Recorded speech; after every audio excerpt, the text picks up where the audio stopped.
केंद्र में बैठी हुई नरेंद्र मोदी की बीजेपी सरकार इस बात को कान खोल करके सुन ले, इतिहास उठा करके देख ले कि हम भीम सैनिकों से, बाबा साहब के बच्चों से इस तरह का मजाक करना ठीक नहीं है। आपने जो हमारी 11 सितंबर की परमिशन को रद्द किया है रामलीला मैदान की, यह हमारे दिलो दिमाग में बैठ चुका है।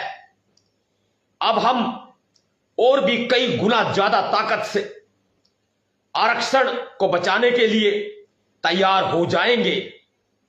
आज का यह दौर मुझे उस दौर से भी कहीं ज्यादा भयावह लग रहा है जो कि वर्ष 2017 में जब मैं नवाब सतपाल तंवर उत्तर प्रदेश, उत्तराखंड, दिल्ली, राजस्थान, हरियाणा की सड़कों पर मारा मारा घूम रहा था।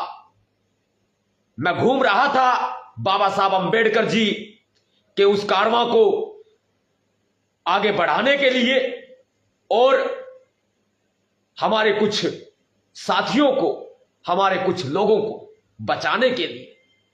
मुझे यह कहते हुए कतई अफसोस हो रहा है कि राजधानी दिल्ली में आज जिस तरह से बीजेपी सरकार ने हमारी एंट्री को बंद कर दिया है, यह बर्दाश्त करने के काबिल नहीं है।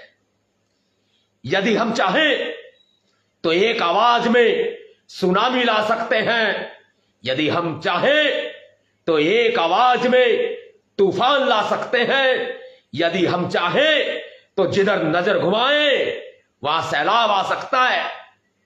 ध्यान रखें नरेंद्र मोदी सरकार, यदि एक कागज पक के टुकड़े पर मोहर नहीं लगेगी तो क्या राजधानी दिल्ली में आरक्षण को बचाने के लिए महाआंदोलन, महारैली नहीं होगे?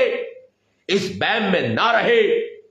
बीजेपी सरकार जो पहले 21 अगस्त भारत बंद को रोकने के तमाम षड्यंत्र रच रही थी, तमाम तरीके से बड़े पैमाने पर भारत बंद को विफल करने के प्रयास किए जाते रहे थे, इसी तरह से आज 11 सितंबर राजधानी दिल्ली में आरक्षण को बचाने के लिए, इस महारैली को रोकने के लिए बीजेपी सरकार ने एड़ी चोटी का जोर लगा दिया है। क्या इतना डरते हैं नरेंद्र मोदी जी हमसे? मैं दोबारा कहता हूं, पुनः कहता हूं कि अपनी औकात में रहे। किसी की मां ने दूध नहीं पिलाया जो आरक्षण को खत्म कर सके। किसी के बाप की इतनी औकात नहीं है जो भारत के संविधान को खत्म करके मनुवादी शासन ला सके। किसी के बाप की औकात नहीं है जो इस संविधान को हाथ भी लगा सके। माफी चाहूंगा, पहले मैंने इसको दूसरी दिशा से पकड़ लिया था। वो मैं ये दिखाना चाहता था कि यह संविधान उल्टा पकड़ा हुआ है। बीजेपी सरकार ने यह संविधान गलत हाथों में है नरेंद्र मोदी जी के।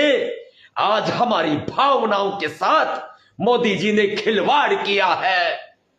आज हमारे अरमानों पर नरेंद्र मोदी जी ने पानी फेर दिया है। राजधानी दिल्ली में हमारी बड़ी महारैली होने जा रही थी, नरेंद्र मोदी जी ने सबसे पहले उसमें अपनी कील फंसाकर उसको डाइवर्ट करने का काम किया। अब हमारी रैली को रद्द करके नरेंद्र मोदी जी की बीजेपी सरकार ने हम सोते हुए शेरों को जगा दिया है।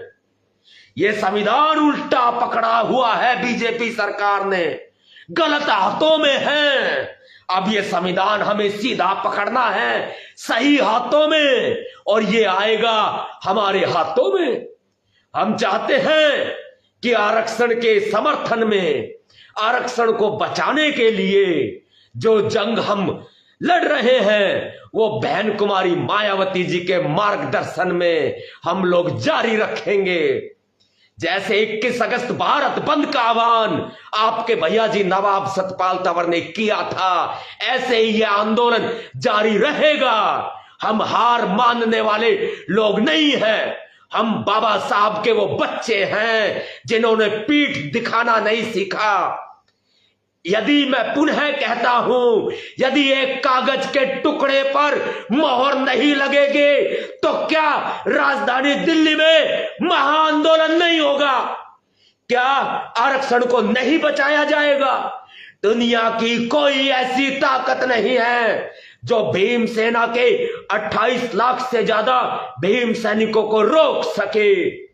मैं राजधानी दिल्ली पुलिस की बहुत ही प्रशंसा करता हूं और मैं राजधानी दिल्ली पुलिस का बहुत ही सम्मान करता हूं। मैं भूला नहीं हूं, वर्ष 2017 में 21 मई को एक बहुत बड़ा महाआंदोलन राजधानी दिल्ली के जंतर मंतर पर करने के लिए पार्लियामेंट स्ट्रीट पुलिस स्टेशन के एसएचओ श्रीमान अशोक जी उस समय थे।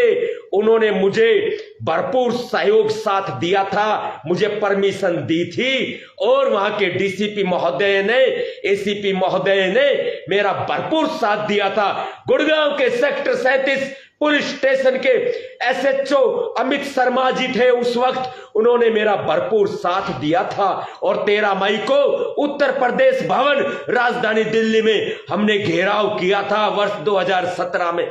वो भूले नहीं हैं हम। लेकिन आज जिस तरह से आरएसएस के लोगों ने, बीजेपी के लोगों ने इस आरक्षण को बचाने के लिए भारत के संविधान को जिस तरीके से ताक पे रख दिया है, हम सोचने पर विवश हो गए हैं कि आज हमें पूरी एकता के साथ इन मनुवादी ताकतों का सामना करना होगा। हम भरसक प्रयास कर रहे हैं कि राजधानी दिल्ली में आंदोलन किया जाए, प्रयास कर रहे हैं।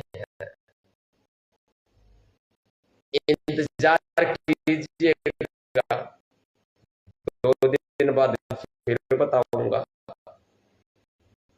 बोला था ना, फिर बताऊंगा।